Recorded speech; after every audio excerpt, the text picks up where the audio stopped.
فوق ال 15 ماتش عشان اقدر اطلع لكم تلات لعيبه اللي هقولها لكم في فيديو النهارده ده. بس انت مستغرب، هو ايه التلات لعيبه؟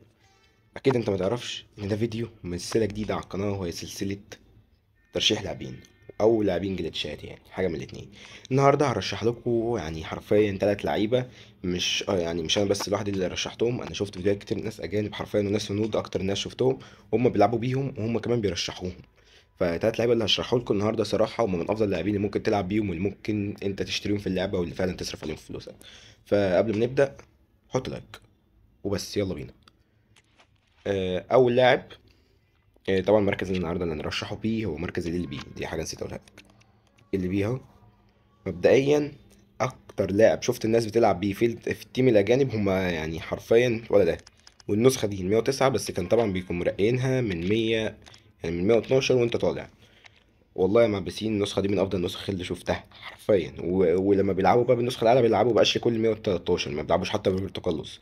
نسخة أشلي كول أو عامة نسخ أشلي كول بتتباع حرفيا، يعني مفيش أحسن منها. فنسخ أشلي كول لو معاك خليها معاك لحد ما ينزل نسخة أعلى، واشتري النسخة الأعلى لو أنت معاك فلوس. فحرفيا لأن نسخة أشلي كول عمرها ما فشلت إنها حرفيا تبهرني. أشلي كول يعني أي نعم هو مش هو مش أسرع الأظهرة، بس هو أقواهم بدنيا وفي التمرير وفي المراوغة. هو يعني من اكتر الناس اللي انت يعني لما بتلعب ناس كده معينه او ناس بتعرف تلعب، بتلاقي فجاه الظهير بتاعه طلع يجري مره واحده، وتلاقي وصل قدام الجون بتاعك والكره اتلعبت له وجا جون. الحركه دي ما بيعملهاش اظهره كتير، يعني مش اي ظهير بتجيبه بيقدر يعمل الحركه دي، الا قله. ومنهم من ضمنهم صراحه اشلي كول. اشلي كول من افضل الناس اللي انا شفته بيعمل الحركه دي. الحركه دي يعني حركه رخمه قوي، بس في نفس الوقت يعني لو انت اللي بتعملها فبتبقى حركه ممتعه جدا.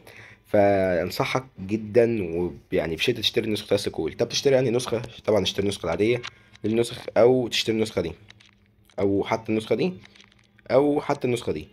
بس اغلى من كده صراحه هتبقى بترمي فلوسك على الارض صراحه يعني.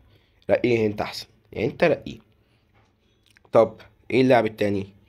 اللاعب التاني بقى، يعني ثانية فين هو؟ راح فين؟ هو اتباع؟ هو مبقاش يتباع ولا ايه؟ اما بس لسه يعني لسه جايبه. اه. لو انت بادئ اللعبة، لو انت بادئ اللعبة فارشح لك سيو هرنانديز. النسخة دي، النسخة دي تعتبر غالية على سعرها، زي ما انتم شايفين اسعار باقي اللعيبة في المراكز دي، يعني في لاعب ب 15 مليون. بس سيو هرنانديز الصراحة النسخة دي بالذات أنا كنت بلعب بيها من فترة، فمش محتاج غير اللي أنا أقول لك إن الإيقاع بتاعه 122. تعالى بقى نجيبه نسخة مثلا لاعب عالي. ف بس فحرفيا هو الايقاع بتاعه او السرعه عامه يعني احسن حاجه عنده ده في اي نسخه عامه ليه. وغير كده عنده ميزه انه بيلعب يلعب عرضيات مبكره. الميزه دي من افضل الميزات اللي انت ممكن تلاقيها عند اي ظهير في اللعبه. لو عند اي ظهير اشتريه وانت مغمض. الميزه دي هو عباره عن حرفيا انت ممكن تلعب عرضيه من اي مكان في الملعب ومن اي وقت وهو بيجري. وممكن يلعب عرضيه يعني في لعيبه كده ممكن انت تتك مثلا، او تلعب عرضيه وهو بيجري تلاقيه بيلعبها في اي مكان او بيلعبها غلط. الناس اللي عندهم ميزه تلعب عرضيات مبكرا، الميزه دي بتخليه ان هو يلعب العرضيات حتى وهو بيجري. فهو بيلعبها يعني بتيجي مظبوطه حتى وهو بيجري. فالميزه دي صراحه من افضل الميزات اللي ممكن نعملوها، فممكن تجيبها في لعب. طب ارشح لك انهي نسخه منه؟ اكيد النسخه الماكس، لان صراحه النسخه الماكس ارخص من النسخه العاديه، فاشتري منه 110. صدقني صديقي، النسخه ال 110 هي هتبقى افضل ليك. ليه؟ لان حتى النسخه دي غاليه. وغير كده النسخه ال 110 لازم حتى لو انت بادئ اللعبه تحاول ترفع الاوفر بتاعك باعلى طريقه ممكن عليها، عشان حتى لو عايز تلعب هجوم تنافسي. طب تالت لاعب، تالت لاعب بقى ده اللاعب اللي معايا وده اللي انا جربته شخصيا، ومش محتاج اقول لكم ان تلات ارباع الهنود بيلعبوا بيه. هو جريرو. جريرو جريرو ده من افضل اللعيبه اللي ممكن تشوفها بتلعب فيها الا بيه. طبعا مش بنفس قوه كول، بس يعني هو دي نسخته العاديه. يعني لو كول ايكون دي نسخته الطبيعيه. جريرو يعني مش هحكي لكم سرعه، جري، مراوغه، تسديد. حرفيا هو التسديد بتاعه عالي جدا. حرفيا بجد التسديد بتاعه عالي جدا. يعني تسديده ده من افضل الناس اللي شفتها صراحه بتجيب اجوان. يعني انا جايب بيه اجوان اكتر من المهاجم بتاعي، بسبب انا بحب اعمل حركات يعني، او نظام الهجوم بتاعي اللي انا بهاجم بالاظهره ما بهاجمش بالهجوم. يعني دي حاجه برضو انا بحب اعملها الصراحه من فيفا 22 كده. المهم يعني اكمل لكم. والبدني بتاعه صراحه زباله، يعني مش هقول لك اكبر من اللي هو زباله، معنى كلمه زباله. هو حرفيا يعني شويه البدني عيل صغير بيلعب في مدرسه ولا حاجه.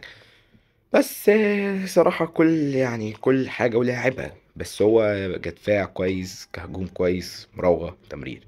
فبس ده كان فيديو النهارده، كان فيديو بسيط جدا. شرحت لكم فيه 3 لعيبه صراحه من اللعيبه اللي انا يعني دورت عليها بجد وتعبت فيهم. 3 لعيبه دولت من افضل اللعيبه، ولو انت لعبت هنود بتشوفهم بيلعبوا بيها كتير صراحه. بس كده مع بسيم. اتمنى الفيديو يكون عجبكم، ولو عجبكم حطوا لايك وشير في نفس الجرس. بس اشوفكم فيديو جاي. مع السلامه.